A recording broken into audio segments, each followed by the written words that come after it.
भूर्भुवः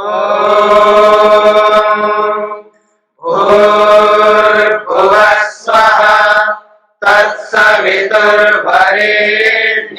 भर्गो देवस्य धीमहि धियो यो नः प्रचोदयात्।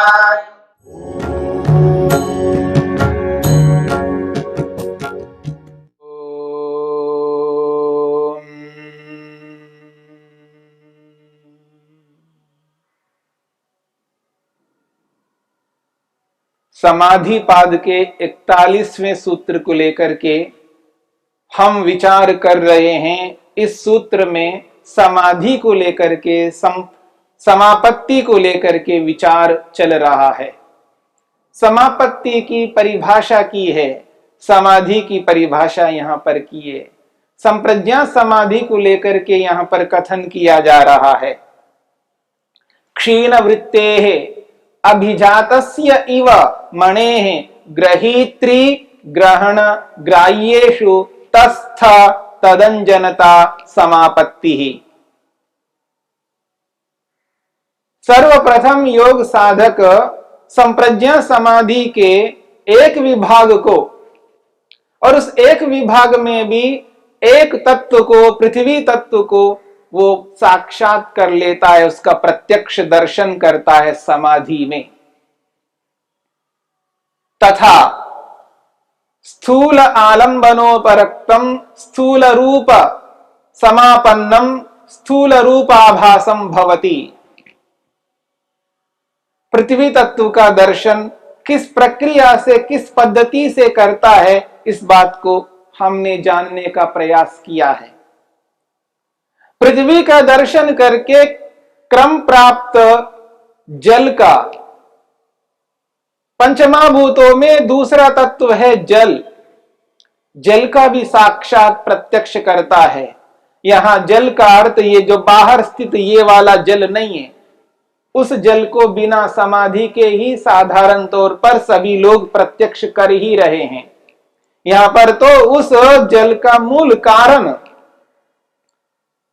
जल परमाणु का यहां पर प्रत्यक्ष करता है, जो बाहर से नहीं किया जा सकता, इंद्रियों से नहीं किया जा सकता, क्योंकि वो अतीन्द्रिय है, इंद्रियों से दिखने वाला नहीं है। जिस प्रकार पृथ्वी तत्व का दर्शन करता है, ठीक उसी प्रकार से जल रूपी परमाणु का, पंचमहाभूतों में दूसरा तत्व का समाधि में प्रत्यक्ष कर लेता है। प्रक्रिया वही है। आसनस्थ होना, प्राणायाम के माध्यम से प्राणों को अपने वश में करना, इंद्रियों को अपने वश में करना यानी प्रत्याहार को सिद्ध करना, मन को शरीर के एक स्थान पर स्थिर करना यानी धारणा बनानी, और वहीं पर जहां धारणा बनाई है वहीं पर उस तत्व का, उस जल तत्व का ध्यान करना। और उसका ध्यान जब पूर्ण हो जाता है, पूर्ण एकाग्रता की स्थिति आ जाती है, उस ध्यान को ही समाधि के रूप में परिवर्तित कर लेता है, और उसका साक्षात मन के माध्यम से योग साधक जल तत्व का दर्शन प्रत्यक्ष करता है उसी स्थान पर, धारणा स्थल पर। क्योंकि शरीर में 5 महाभूत है, तो जल तत्व भी, जल परमाणु भी है, उसका भी साक्षात प्रत्यक्ष अंदर ही करता है। ठीक इसी प्रकार से अग्नि तत्व का भी प्रत्यक्ष करता है, इसी प्रक्रिया के माध्यम से। क्योंकि अग्नि तत्व भी इस शरीर में विद्यमान है, वायु तत्व भी इस शरीर में विद्यमान है, उसका भी प्रत्यक्ष करता है, और आकाश तत्व को भी इसी शरीर में प्रत्यक्ष करता है। 5 महाभूतों को, जिनको हम स्थूल भूत कहते हैं, सृष्टि के निर्माण की प्रक्रिया में ये अंतिम पदार्थ हैं। इनसे कोई नवीन पदार्थ उत्पन्न उस रूप में नहीं होते हैं, यानी पृथ्वी, केवल पृथ्वी से कोई नवीन पदार्थ उत्पन्न नहीं होता है। इन 5 को मिलाकर के ही संपूर्ण ब्रह्मांड में दिखने वाले पदार्थ उत्पन्न होते हैं। तो वो मूल कारण है इस संपूर्ण ब्रह्मांड के। ऐसे उन पांचों तत्वों का समाधि में साक्षात्कार करता है। यथा ब्रह्मांडे तथा पिंडे, यथा पिंडे तथा ब्रह्मांडे। इस ब्रह्मांड में पांच तत्व, पांच महाभूत विद्यमान हैं, तो हमारे अपने शरीर में भी वो पांच महाभूत विद्यमान हैं। जैसे सूर्य, चंद्र, नक्षत्र, जितने भी बाह्य पदार्थ हैं, उनके मूल कारण पंच महाभूत हैं, तो वहां पर पांच महाभूत विद्यमान हैं। ठीक उसी प्रकार इस शरीर का मूल कारण पंच महाभूत है, तो हमारे अपने शरीर में भी पांच महाभूत विद्यमान हैं। इतना ही नहीं, हमारे इस शरीर में पांच महाभूत विद्यमान हैं, उनके भी कारण, क्योंकि पांच महाभूत, पांच स्थूल भूत कार्य पदार्थ है, उनके भी कारण सूक्ष्म भूत हैं, जिनको तन्मात्राओं के नाम से जाना जाता है। पांच तन्मात्राओं से पांच स्थूल भूत उत्पन्न होते हैं, यानी कारण का कारण है। यहां पर संपूर्ण ब्रह्मांड का जो कारण है वो पांच स्थूल भूत है, और उन पांच स्थूल भूतों का भी कारण पांच सूक्ष्म भूत है, जिनको तन्मात्रा शब्द से बोला जाता है। और वो पांच तन्मात्राएं भी हमारे इस शरीर के अंदर विद्यमान हैं। इसलिए बाहर आवश्यकता नहीं है, बाहर जाने की कोई चेष्टा करने की आवश्यकता नहीं है। सभी पदार्थ हम अपने शरीर के अंदर ही दर्शन प्रत्यक्ष कर सकते हैं। ईश्वर के इस अमोघ अद्भुत संरचना को ध्यान में रख करके देखें, तो हम इन पदार्थों का दर्शन करते हुए हमारा जो आकर्षण है वो ईश्वर की ओर और बढ़ता जाएगा। ऐसे अद्भुत ईश्वर ने अद्भुत सृष्टि बनाई, और इस अद्भुत सृष्टि में अद्भुत ये शरीर, मानव शरीर को बनाया है। इस अद्भुत मानव शरीर में समस्त ब्रह्मांड के कारण विद्यमान हैं। इसलिए कहा जाता है यथा ब्रह्मांडे तथा पिंडे, यथा पिंडे तथा ब्रह्मांडे। तो महर्षि वेदव्यास कहते हैं, जिस प्रकार स्थूल भूतों का साक्षात्कार किया है, ऐसे ही सूक्ष्म भूतों का भी साक्षात्कार होगा। वो कहते हैं तथा भूत सूक्ष्म, भूत सूक्ष्मोपरक्तम, चित्तम सबके साथ लगेगा, तथा भूत सूक्ष्मोपरक्तम, भूत सूक्ष्म समापन्नम, भूत सूक्ष्म स्वरूपाभासम भवति। वो कहते हैं मन जो है भूत सूक्ष्मोपरक्तम, यानी सूक्ष्म भूतों से, तन्मात्राओं से जुड़ जाता है, और भूत सूक्ष्म समापन्नम, तन्मात्राओं से जुड़ करके तन्मात्राओं जैसा बन जाता है, भूत सूक्ष्म समापन्नम, और उस जैसा बन करके उसी रूप में निर्भासित होता है, यानी प्रकट होता है, प्रत्यक्ष होता है आत्मा को। तथा भूत सूक्ष्मोपरक्तम, भूत सूक्ष्म समापन्नम, भूत सूक्ष्म स्वरूपाभासम भवति। तो यहां पर कहा जा रहा है मन सूक्ष्म भूत से युक्त होता है। प्रक्रिया वही है समाधि की, एक जैसी प्रक्रिया है, अंतर केवल विषय हैं, अलग अलग पदार्थ हैं मन के। वहां स्थूल भूत विषय थे, यहां सूक्ष्म भूत विषय हैं। आसनस्थ होकर के योगाभ्यासी आसन को सिद्ध करके प्राणायाम के माध्यम से अपने प्राणों को वश में करके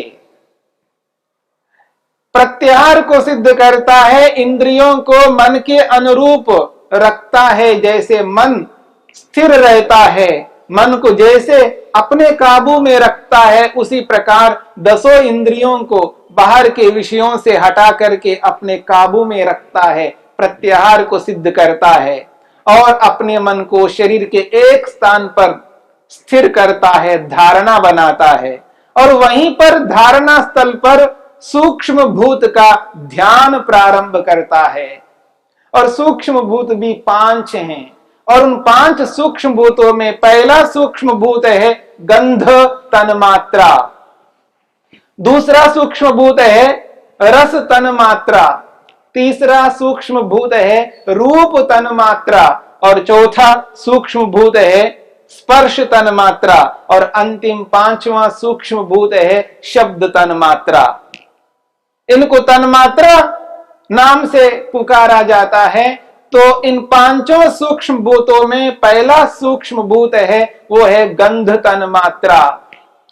मान लीजिएगा एक योग साधक ने भ्रिकुटी के मध्य में अपने मन को स्थिर किया, धारणा की, और वहीं पर उस गंध तन्मात्रा का ध्यान प्रारंभ करेगा। और गंध तन्मात्रा के बारे में जो शास्त्रों में पढ़ा, जो विद्वानों से सुना, अध्यापकों से सुना, जो उसके बारे में अनुमान किया, जो भी जानकारी एकत्रित की, उस जानकारी के आधार पर उस सूक्ष्म भूत गंध तन्मात्रा का निरंतर ध्यान चल रहा है और कोई वृत्ति उत्पन्न नहीं हो रही है। क्षीण वृत्ते है इसलिए कहा है। वृत्तियां समाप्त हो गई हैं, वृत्तियां रुक गई है, वृत्तियां दब गई हैं। अब कोई वृत्ति मन में उठ नहीं रही है, केवल गंध तन्मात्रा का ध्यान चल रहा है। और वही ध्यान जब समाधि के रूप में परिवर्तित होता है तो मन जो है गंध तन्मात्रा जैसा बन जाता है, क्योंकि धारणा स्थल पर गंध तन्मात्रा भी विद्यमान है। मेरी बात को समझने का प्रयत्न करना। जहां धारणा बनाई है, यानी भ्रिकुटी के मध्य भाग में धारणा बनाइए, जिस स्थान पे मन को टिकाया है उस स्थान में गंध तन्मात्रा विद्यमान है। कैसे? जब पृथ्वी तत्व वहां पर विद्यमान है तो उस पृथ्वी तत्व का कारण गंध तन्मात्रा वहां क्यों ना विद्यमान होगा। जब घड़े को देखते हैं तो घड़े में मिट्टी है और मिट्टी में मिट्टी का कारण, मिट्टी का परमाणु भी विद्यमान है।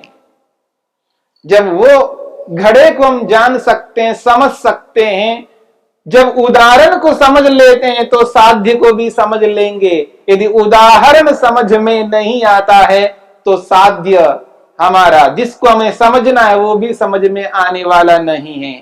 इसलिए सरलता से, शांति से, धैर्य से, एकाग्रता से इस बात को समझने का प्रयत्न करना है। जब साधक इस बात को समझता है कि हमारे शरीर में वो सारे तत्व हैं जो ब्रह्मांड में विद्यमान हैं। हाँ, अंतर इतना है, यहां पर कारणों के रूप में विद्यमान है। वहां जो कार्य पदार्थ है उन सब कार्य पदार्थों को हम अपना विषय नहीं बना सकते, परंतु उन समस्त कार्य पदार्थों के जो कारण हैं वो एक जैसे ही होते हैं। तो वो कारण जो एक जैसे बाहर है वही कारण हमारे शरीर के अंदर विद्यमान है।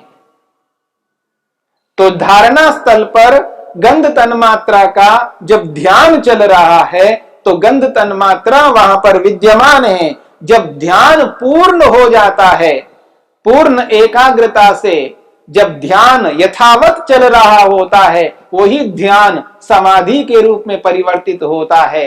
यानी हमारा मन गंध तन्मात्रा के साथ जुड़ करके गंध तन्मात्रा जैसा बन जाता है और गंध तन्मात्रा जैसा बन करके और आत्मा को गंध तन्मात्रा का दर्शन कराता है।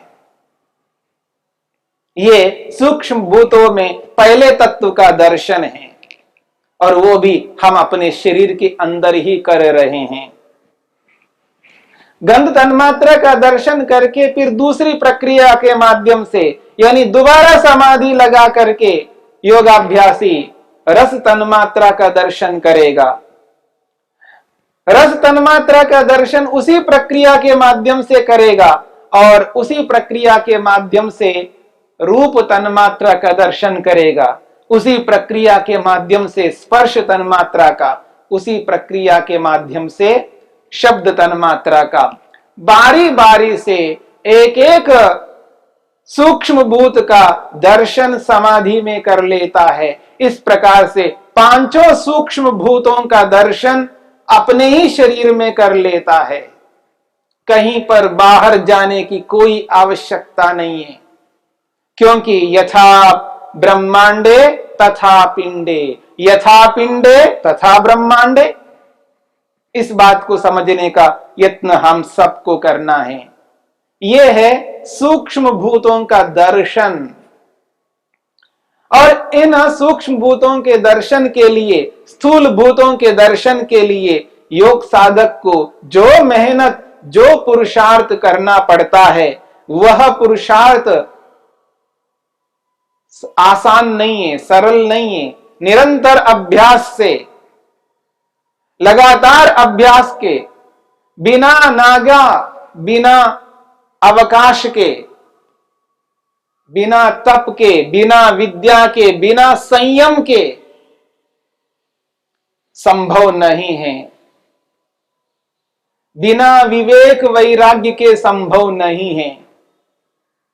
और बिना वृत्तियों को रोके संभव नहीं है। इतना ही नहीं, अविद्या, अस्मिता, राग, द्वेष, अभिनिवेश को रोकना होता है, समाप्त करना होता है, अविद्या को हटाना होता है। इस मूर्खता, मोह को, अज्ञान को हटा करके, विवेकी बन करके, वैराग्य को प्राप्त करके, निरंतर अभ्यास करके समाधि की स्थिति को प्राप्त किया जाता है। साधक का यही परम कर्तव्य है, वो अपने लक्ष्य को, अपने उद्देश्य को प्राप्त करने के लिए इस प्रक्रिया के माध्यम से वो ईश्वर तक पहुंचता है और अंततो गत्वा, अंतिम में जाकर के ईश्वर का दर्शन भी कर लेता है।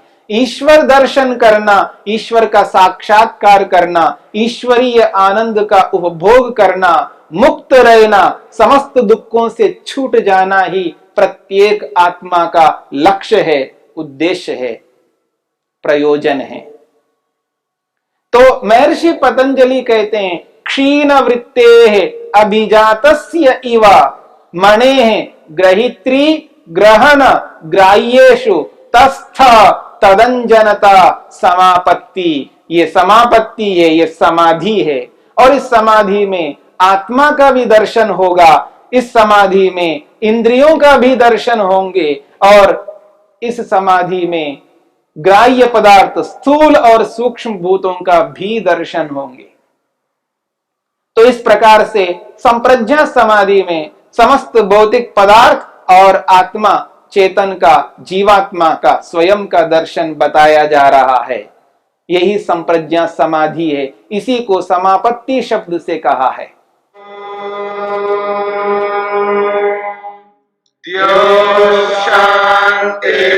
शांतिरंतरिक्षं शांति पृथिवी शांतिरापः शांतिरोषधयः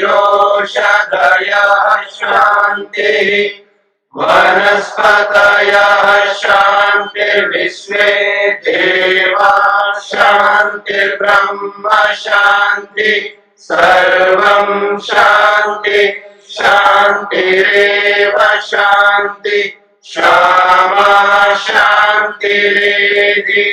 ओम शांति शांति शांति।